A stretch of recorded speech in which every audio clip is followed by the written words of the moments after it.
Excelente día, doctor. Nosotros somos el equipo encargado de presentar acerca del miembro torácico. En la parte inferior izquierda puede ver a los participantes en esta presentación. Además, cabe aclarar que abarcaremos los siguientes subtemas: sistema óseo, sistema muscular, sistema circulatorio y sistema nervioso, todo respecto al miembro torácico. Iniciando con el sistema óseo, tenemos de primera instancia a la clavícula. La clavícula es un hueso largo y, en forma de S, situado horizontalmente en la parte superior del tórax. Conecta medialmente con el esternón, formando así la articulación esternoclavicular, y lateralmente con el acromion de la escápula, formando así la articulación acromioclavicular, completando la cintura escapular. Estas articulaciones las veremos más adelante. La clavícula funciona también como una barra rígida que mantiene el hombro alejado del tronco, de modo que transmita fuerzas del miembro superior al esqueleto axial y permite gran movilidad del brazo. Además, protege las estructuras neurovasculares profundas, como lo es el plexo braquial y los vasos subclavios. En la parte inferior podemos ver importantes estructuras como lo es el tubérculo conoideo y la línea trapezoidea, que sirven para la fijación de los importantes ligamentos coracoclaviculares. En la cara superior medial se inserta el esternocleidomastoideo y en inferior el músculo subclavio. Estas inserciones musculares permiten al aparato del hombro realizar flexión, extensión, abducción y rotación. La clavícula es el primer hueso que comienza a osificarse en el embrión y, paradójicamente, el último en fusionar sus centros. Por su posición expuesta, la clavícula se fractura con frecuencia, especialmente en el tercio medio, ya sea por traumatismo directo o en caída sobre el hombro. Continuando con la escápula, tenemos que la escápula es un hueso plano y triangular en la pared posterior del tórax y se encuentra sobre las costillas de la 2 a la séptima.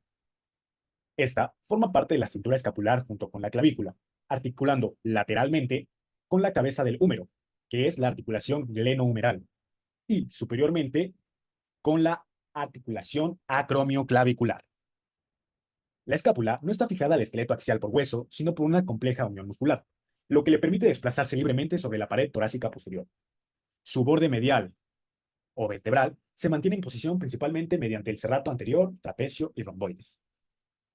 En su cara posterior destaca la espina de la escápula, que se puede apreciar aquí, que se proyecta lateralmente formando lo que es el acrómio, y las fosas supra e infraespinosas.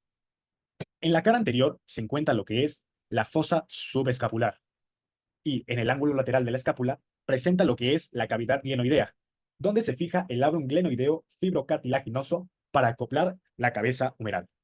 Aparte de estas partes que son muy importantes, también tenemos otras, como lo es en la parte posterior, la incisura supraescapular, el proceso coracoides, también aquí podemos ver la cavidad glenoidea y la incisura escapular mayor.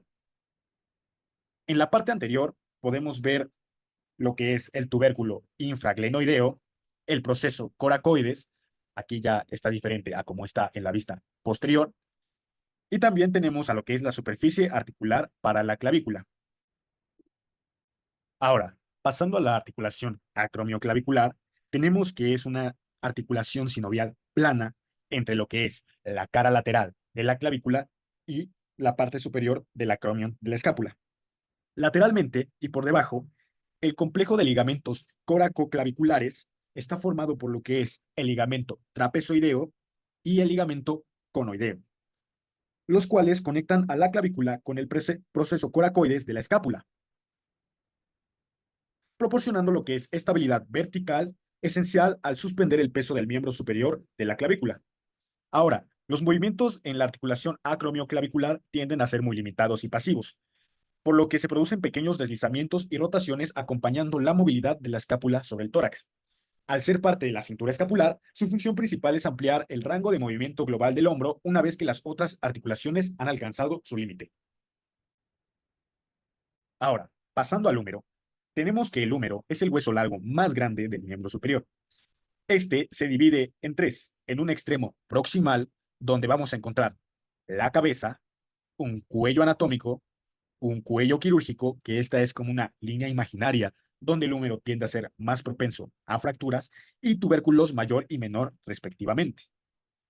En la parte de la diáfisis vamos a encontrar diferentes cosas, como lo es el surco del nervio radial, la tuberosidad deltoidea y la inserción para la cabeza lateral del tríceps braquial, además de la inserción para el coracobraquial.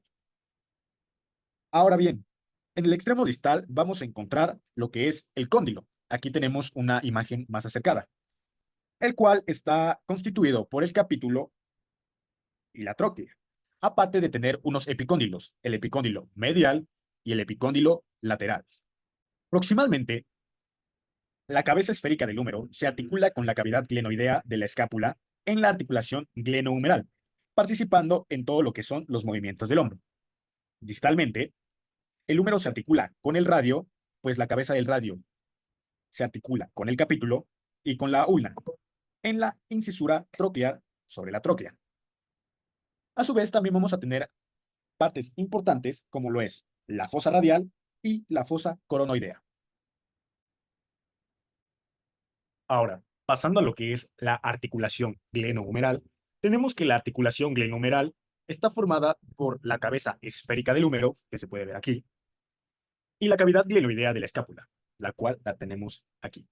Debido a que la cavidad glenoidea es poco profunda, cuenta con un labrum glenoideo fibrocartilaginoso que aumenta su congruencia y aumenta y amortigua la carga articular.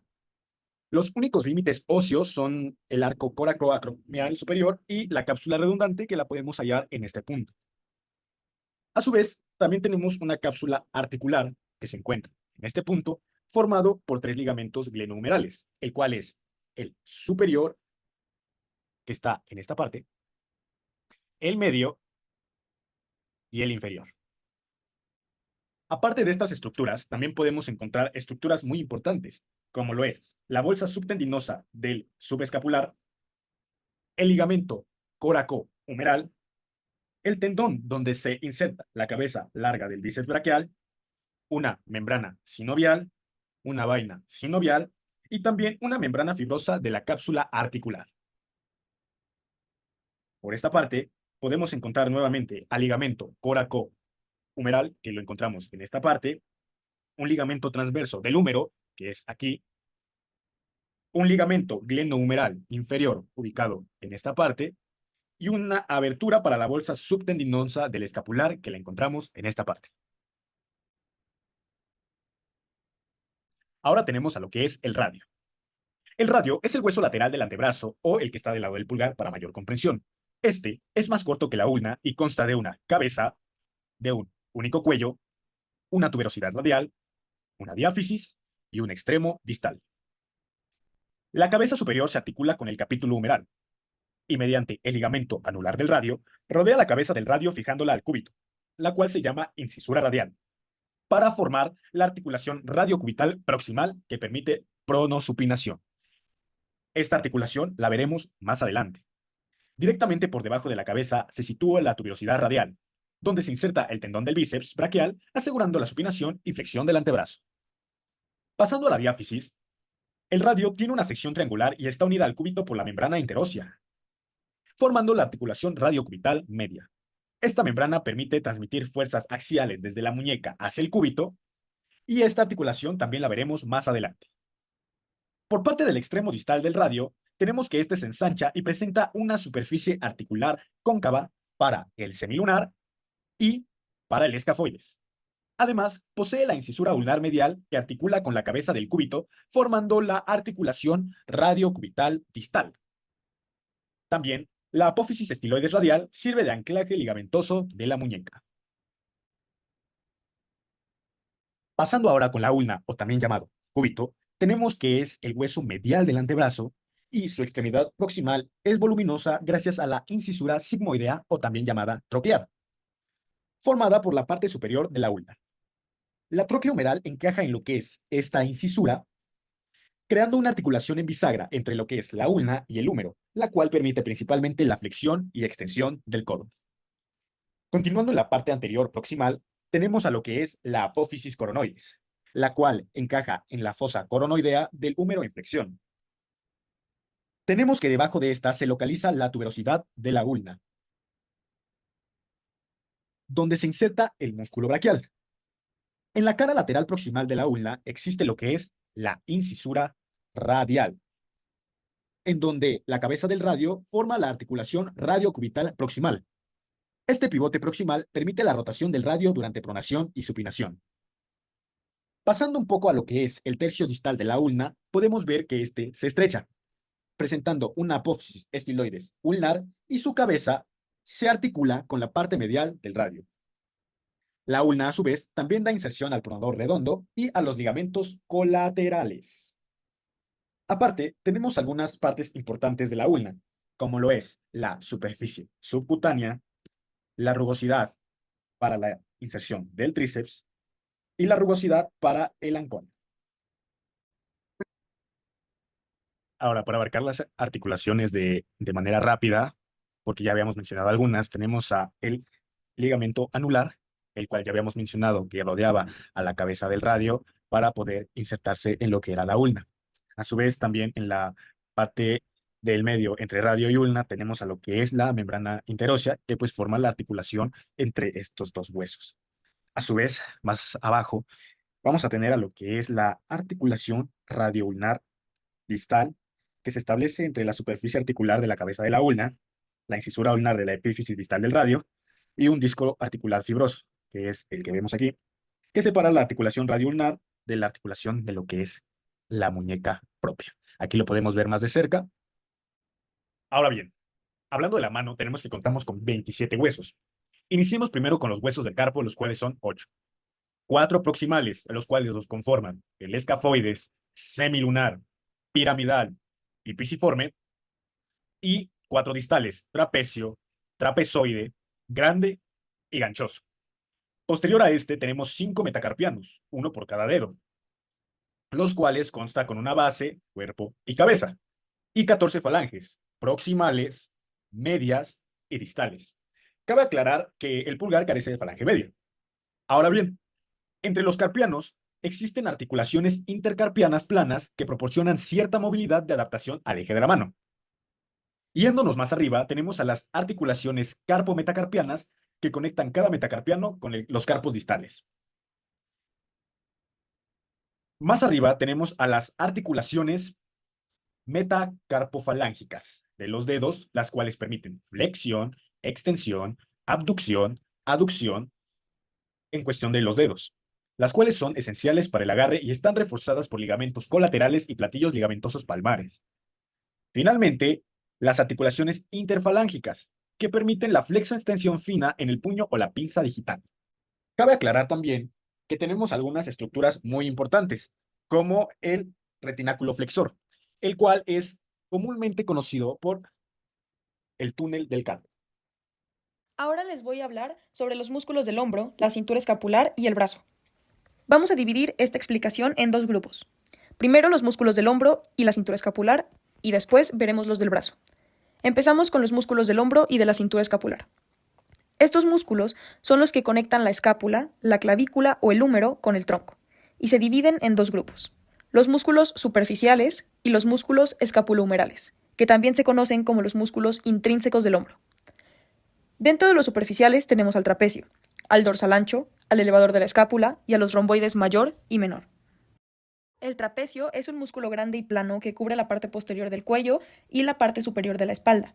Este se origina en la línea nucal superior del hueso occipital, el ligamento nucal y las apófisis espinosas de las vértebras de C7 a T12, y se inserta en la clavícula, el acromion y la espina de la escápula. Su función principal es muy variada, ya que las fibras superiores elevan la escápula, las medias la retraen y las inferiores la deprimen. Este músculo es inervado por el nervio accesorio, que es el par craneal número 11. Luego tenemos al dorsal ancho, que es otro músculo amplio en la parte inferior de la espalda. Se origina en las apófisis espinosas de las 6 vértebras torácicas inferiores, la fascia toracolumbar, la cresta ilíaca y las costillas 9 a 12. Este se inserta en el surco intertubercular del húmero. Su función principal es extender, aducir y rotar medialmente el brazo. Es inervado por el nervio tóraco-dorsal. El elevador de la escápula, como su nombre lo indica, es el encargado de elevar la escápula. Se origina en los tubérculos posteriores de las apófisis transversas de las vértebras C1 a C4 y se inserta en el borde medial de la escápula, por encima de la espina. Está inervado por los nervios dorsal de la escápula y cervicales. Los romboides, tanto mayor como menor, se encargan de retraer la escápula y fijarla a la pared torácica.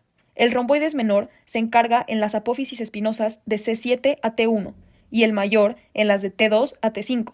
Ambos se insertan en el borde medial de la escápula y estos son inervados por el nervio dorsal de la escápula. Ahora pasamos a los músculos escapulumerales, que son 6: deltoides, subescapular, supraespinoso, infraespinoso, redondo mayor y redondo menor. El deltoides cubre el hombro. Tiene 3 porciones. La anterior se origina en el borde anterior de la clavícula, la media en el acromion y la posterior en la espina de la escápula. Todas estas fibras se insertan en la tuberosidad deltoidea del húmero. Es el principal abductor del brazo después de los primeros 15 grados que los inicia el supraespinoso. También puede flexionar y rotar medialmente, o extender y rotar lateralmente. Está inervado por el nervio axilar. El subescapular se encuentra en la fosa subescapular de la escápula y se inserta en el tubérculo menor del húmero. Su función es rotar medialmente el brazo y es parte del manguito rotador. Los inervan los nervios subescapulares superior e inferior. El supraespinoso se origina en la fosa supraespinosa de la escápula y se inserta en el tubérculo mayor del húmero.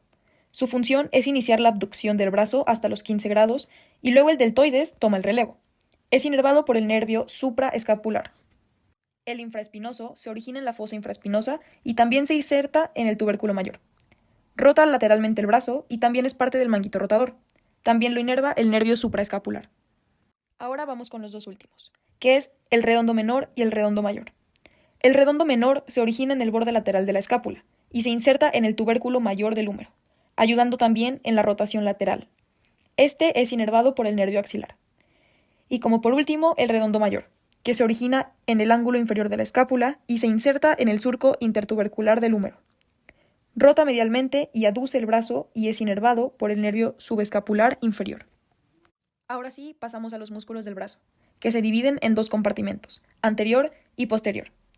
En el compartimento anterior tenemos al bíceps braquial, que tiene 2 cabezas, la cabeza corta, que se origina en la apófisis coracoides de la escápula, y la larga en el tubérculo supraglenoideo. Ambas se insertan en la tuberosidad del radio y mediante una aponeurosis bicipital en la fascia del antebrazo.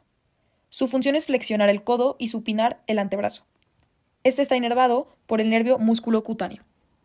El braquial está justo debajo del bíceps. Se origina en la mitad distal de la cara anterior del húmero y se inserta en la tuberosidad de la ulna. Es el principal flexor del codo y también está inervado por el nervio musculocutáneo.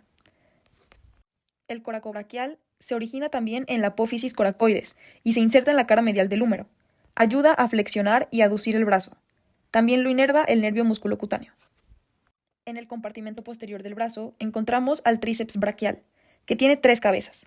La larga, que se origina en el tubérculo infraglenoideo de la escápula. La lateral en la cara posterior del húmero, por encima del surco del nervio radial.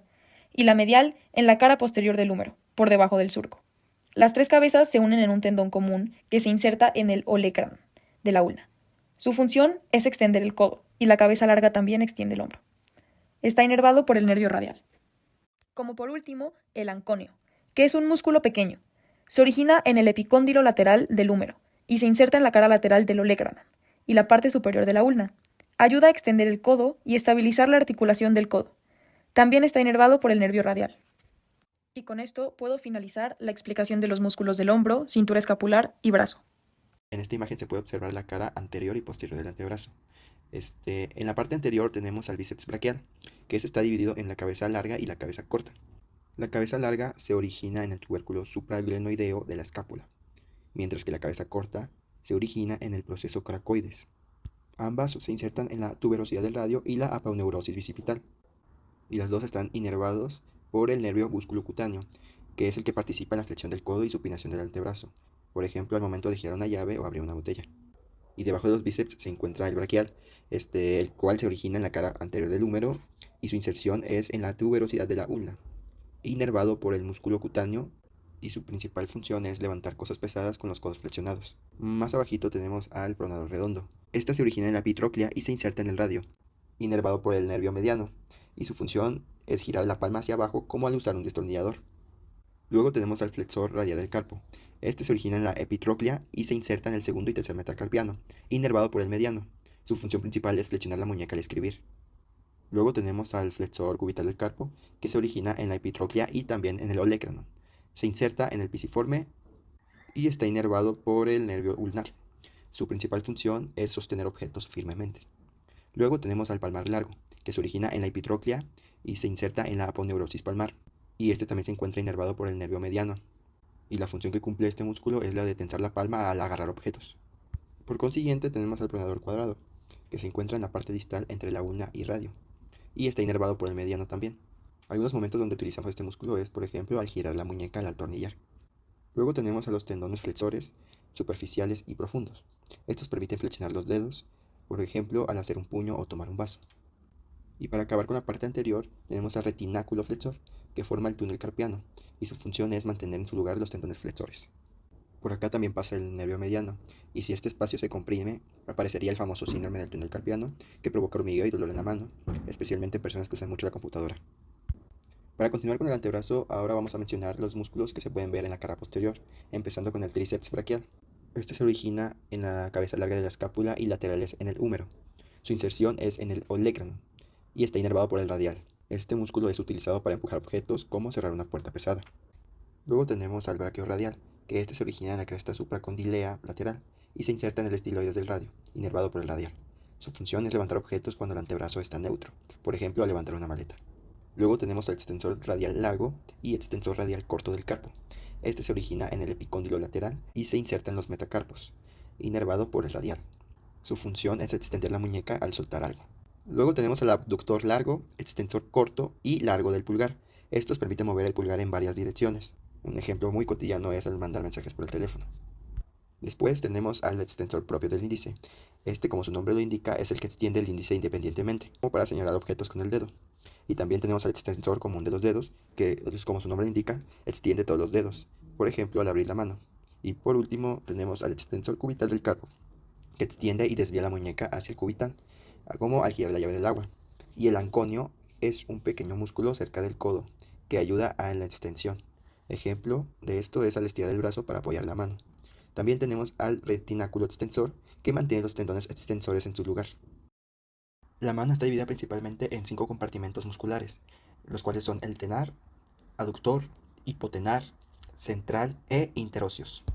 Se va a señalar cada uno a medida que avancemos, empezando con la eminencia tenar o compartimento tenar, el cual se conforma por el abductor corto del pulgar, el flexor corto del pulgar y el oponente del pulgar.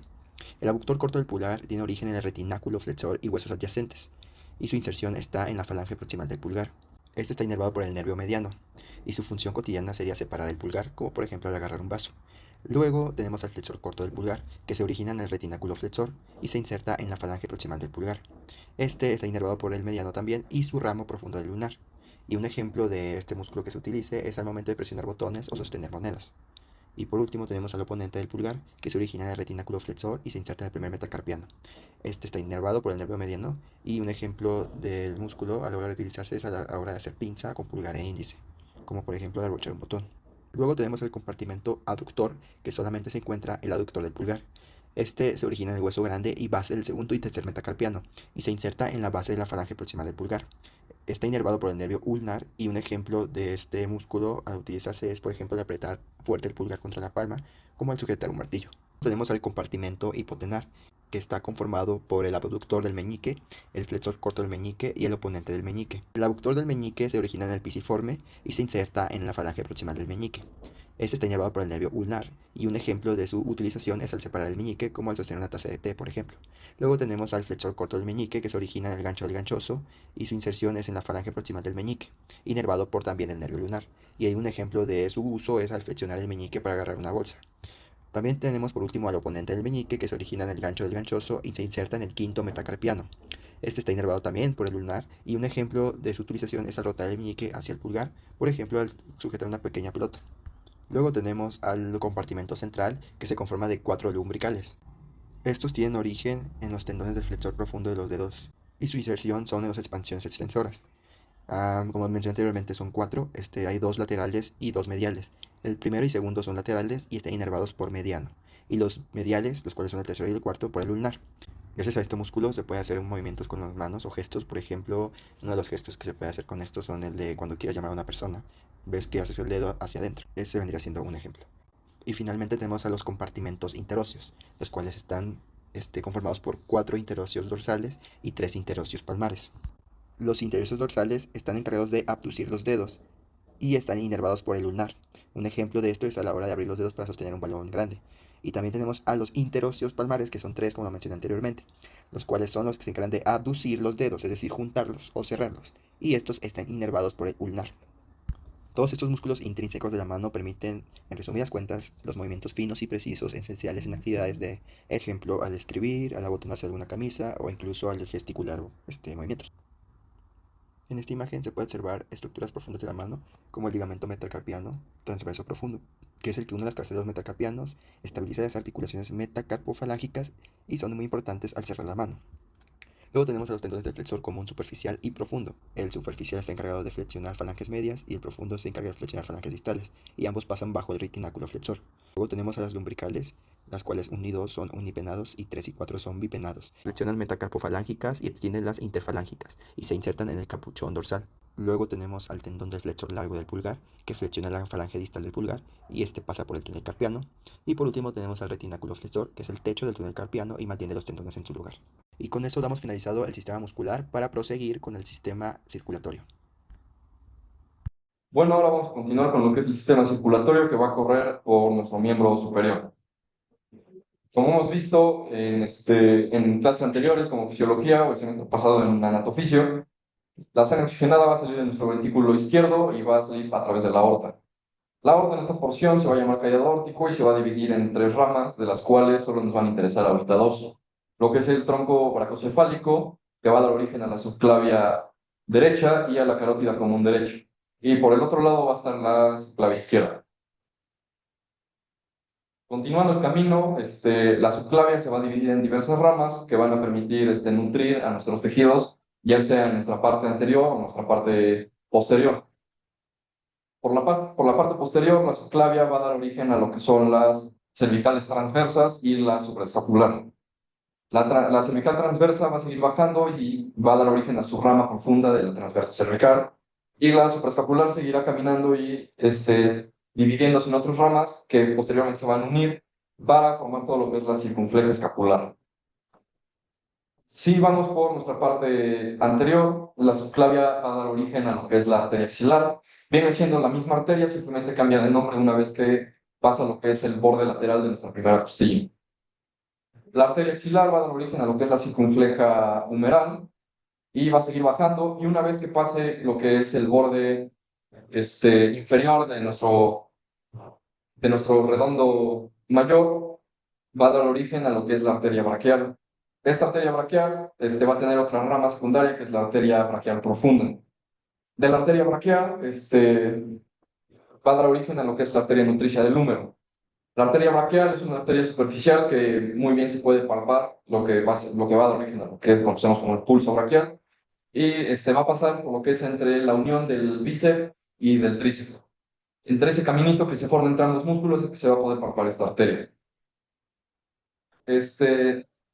La arteria también va a dar una rama superior colateral ulnar y una rama colateral radial. Estas a su vez se van a unir y va a salir lo que es la arteria media y estas van a seguir bajando por nuestro antebrazo. Una vez llegamos al antebrazo se encuentra lo que es la arteria braquial y una vez llegando a lo que es nuestra parte proximal de nuestro cúbito y nuestro radio, se va a dividir en 2, dando origen a nuestra arteria radial y nuestra arteria ulnar. La arteria ulnar va a dar origen a la arteria interósea. Esta se llama así debido a que pasa encima y por debajo de lo que es la membrana interósea, que se va a encargar de unir a nuestros 2 huesos, a la ulna y al radio. La arteria radial va a seguir bajando y va a llegar hasta lo que es el inicio de nuestros carpos, al igual que la arteria ulnar. Nuestra arteria media, que ya había mencionado antes, también va a bajar y va a pasar por lo que es el túnel carpiano formado por el retináculo y por nuestros huesos del carpo. En la mano, como ya mencioné, va a llegar a lo que es a nuestra muñeca, a nuestra articulación, la arteria radial y la arteria ulnar. La arteria radial va a dar origen al arco profundo palmar y la arteria ulnar va a dar origen al arco superior palmar. De estos, a su vez, van a salir diversas ramas. De la radial, se va a encargar de irrigar a lo que es una parte de nuestra mano, que en este caso viene siendo nada más el primer dedo, mejor conocido como pulgar, o nuestro segundo dedo, que es el índice, pero solo en su parte, en la mitad. La segunda mitad de nuestro segundo dedo y el resto de los dedos van a ser irrigados por la arteria ulnar. Estas arterias son las digitales, hay arterias digitales anteriores y hay dorsales. La importancia anatómica de que estas estén al lado de los dedos, no sobre, es porque una vez que hagamos la flexión de los dedos es importante que el flujo sanguíneo no se corte. De lo contrario, si estuvieran encima, al flexionar los dedos, se interrumpiría el flujo sanguíneo, dando lugar a una hipoxia y posteriormente a necrosis. Si seguimos en la parte posterior de nuestra mano, en la parte dorsal, se van a encontrar lo que son el arco carpal dorsal y las dorsales metacarpianas, que a su vez también hay metacarpianas anteriores. Como ya mencioné antes, estas también van a subir y se van a convertir en lo que son las digitales. Pues bueno, hasta acá terminaría nuestro recorrido en cuestión de la sangre arterial. Luego ya una vez llegando a las arteriolas, a los pilares, van a empezar las vénulas y va a dar inicio a nuestra irrigación en cuestión de venas. Bueno, pues a mí tocó hablar sobre las venas del brazo y de la mano. Y como dijo el doctor, es más fácil aprenderlas desde la palma de la mano hacia el corazón, así como va la sangre. Entonces, primero imaginemos que estamos en la punta de nuestros dedos, justamente acá, ¿no? La sangre ya entregó el oxígeno a los tejidos, a todo lo que debía, y ahora le toca regresar pues, al mismo, al corazón. Tenemos dos caminos principales, el camino superficial y el profundo. Es como si la sangre pudiera elegir entre la carretera panorámica, o sea, la más visible y superficial, o el túnel subterráneo, que es el camino más directo hacia el corazón y profundo. Primero, justamente hablemos de estos profundos. Las venas profundas comienzan en la mano, como las venas radiales y cubitales, que siguen a sus respectivas arterias, justamente como aquí se ve la arteria radial, que está junto a su vena radial, y la vena cubital. Cuando estas llegan al codo, se juntan y forman una vena más grande, la vena braquial, que sigue subiendo por el brazo hasta unirse con otras venas más grandes en el hombro y finalmente llevar la sangre hacia el corazón. En esta siguiente diapositiva, pues vemos aquí un par de venas braquiales, aquí que llegan juntas a la subclavia. Y pues volvemos a las carreteras panorámicas, o sea, es decir, al sistema más superficial. Aquí es donde están las venas que puedes ver en tu piel cuando hace calor o después de hacer ejercicio, que se hinchan un poquito y es cuando se pueden ver. Del lado del pulgar tenemos a una muy importante, que es la vena cefálica, que es justamente esta, que es el pulgar, la vena cefálica. Esta toda es la vena cefálica. Esta sube por la parte externa del antebrazo y del brazo. Incluso pasa por el hombro y llega hasta la subclavia, justo como en esta diapositiva se puede ver que aquí viene la cefálica, tiene directamente con la subclavia, que es esta que ya pasando aquí pasa a axilar, pero sigue siendo parte de la subclavia. Nos regresamos un poco a la anterior diapositiva y del lado del meñique tenemos a la hermana, la vena basílica. Esta también sube por la parte interna del brazo. A mitad del camino, esta vena se mete hacia lo profundo y se une con la vena braquial. Aquí está la vena, esta misma, y aquí está la basílica. Aquí tendría que estar la braquial. Aquí está la arteria braquial junto con la vena braquial. Y ahora una de las más importantes, que es la vena mediana del codo. Aquí está la vena mediana del antebrazo y aquí está la vena mediana del codo. No es lo mismo. Esta vena une a la cefálica y a la basílica justo en la parte interna del codo, justamente aquí donde se ve esta, aquí. Es la que más usamos para sacar sangre. Es como el puente que conecta las dos carreteras, la cefálica y la basílica. Si nos han hecho análisis de sangre, seguro aquí fue donde nos pincharon, porque es la más fácil de ver, está recta y pues no duele tanto al introducir la aguja. Siguiendo esto, la sangre sigue subiendo por el brazo. Las venas profundas y superficiales se van conectando a través de venas comunicantes. Todas estas son venas comunicantes. Así, si una ruta se bloquea, la sangre puede tomar otra ruta alterna, como si fuera una red de calles alternativas, justamente. Finalmente, todas estas venas terminan uniéndose en una gran avenida llamada la vena subclavia, que lleva la sangre de regreso al corazón, lista para volver a oxigenarse en los pulmones. Que es aquí la vena subclavia, que justamente pues aquí está el corazón, aquí está la subclavia, pasa al axilar y aquí llega ya todo. Y pues, ¿por qué nos importa esto? Porque estas venas no solo transportan sangre, también nos dan pistas de salud. Si se inflaman, se endurecen o duelen, pueden ser señales de una trombosis. En pacientes con diálisis, aquí sí usamos estas venas para crear una fístula arteriovenosa que permite conectar la máquina de diálisis. Ya en resumen, esta información, las venas del brazo son como una autopista bien organizada, unas visibles, otras escondidas, pero todas trabajando para que la sangre vuelva al corazón sin problemas. Yo voy a hablar sobre lo que es la inervación del miembro superior, abarcando el trayecto del plexo braquial, sus divisiones, fascículos, nervios terminales, ramas colaterales y como tal cuál es su función motora y sensitiva. Inicialmente voy a hablar sobre lo que es el plexo braquial, que este básicamente es una red de nervios que se origina a partir de las raíces nerviosas de C5 a T1, es decir, de las ramas anteriores de los nervios espinales cervicales quinta, sexta, séptima, octava y la primera torácica. Y estas raíces, pues básicamente emergen de lo que sería la médula espinal y se dirigen lateralmente, pasando entre los músculos escalenos anterior y medio de lo que sería el cuello. Como ya lo mencioné anteriormente, las raíces básicamente va de lo que es C5 a T1. Y a medida que las raíces avanzan, se agrupan para formar tres troncos principales: el tronco superior, el medio y el inferior. El tronco superior está formado por lo que sería la unión de las raíces C5 y C6. El tronco medio es la continuación de las raíces 7 y el tronco inferior resulta de lo que sería la unión de C8 y T1. Y cada uno de estos troncos se divide en dos, una división anterior y una división posterior, como se muestra en la imagen. Tenemos aquí lo que sería el tronco superior, que se divide en anterior y posterior, el tronco medio, que se divide en anterior y posterior, y el tronco inferior, que se divide en posterior y anterior. Y bueno, estas divisiones tienen como tal una función. En cuanto a las divisiones anteriores, pues estas llevan fibras motoras y sensitivas a los músculos flexores, mientras que por otro lado las divisiones posteriores llevan fibras hacia los músculos extensores. Y bueno, después las divisiones se reorganizan, formando así tres estructuras llamadas fascículos. Tenemos el fascículo lateral, el fascículo posterior y el fascículo medial, y se les nombra así según su posición relativa con respecto a la arteria axilar. Primero tenemos el fascículo lateral, que se forma por las divisiones anteriores de los troncos superior y medio. Después tenemos el fascículo posterior, que se forma por la unión de todas las divisiones posteriores, y para finalizar tenemos el fascículo medial, que proviene de las divisiones anteriores del tronco inferior. De estos fascículos, pues básicamente surgen lo que son los nervios terminales, que inervan la mayor parte del miembro superior. En cuanto a los nervios terminales, tenemos el músculo cutáneo, el mediano, el radial y el cubital, que mencionaré a continuación de manera individual.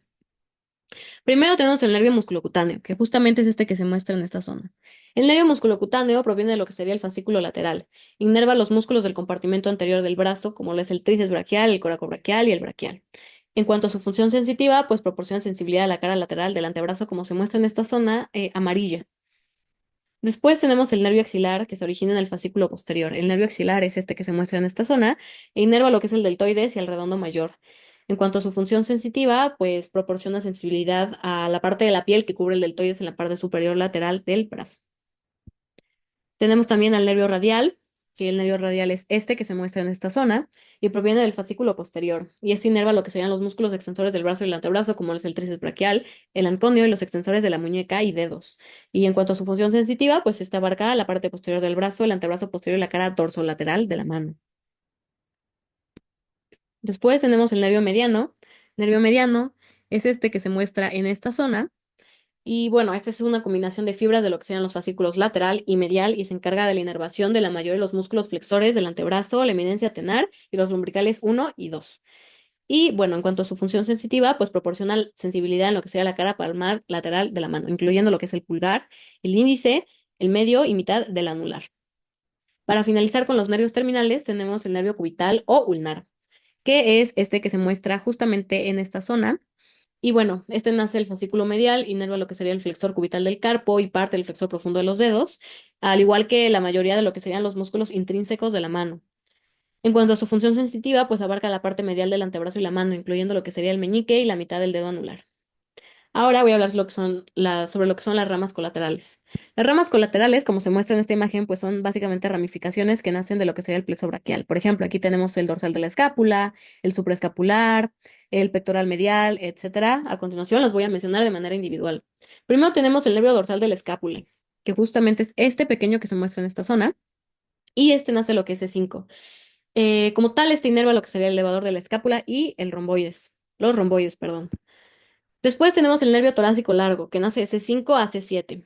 El nervio torácico largo es justamente este que se muestra en esta zona, e inerva lo que sería el serrato anterior, que es este que se muestra en esta imagen. Es un músculo crucial para lo que sería la abducción del hombro. También tenemos el nervio supraescapular. El nervio supraescapular es este que se muestra en esta zona. Este nace de lo que sería el tronco superior y se dirige hacia el dorso para inervar lo que sería el supraespinoso y el infraespinoso. De igual manera tenemos lo que es el nervio toracodorsal, que el nervio toracodorsal es este que se muestra en esta zona e inerva básicamente a lo que sería el dorsal ancho.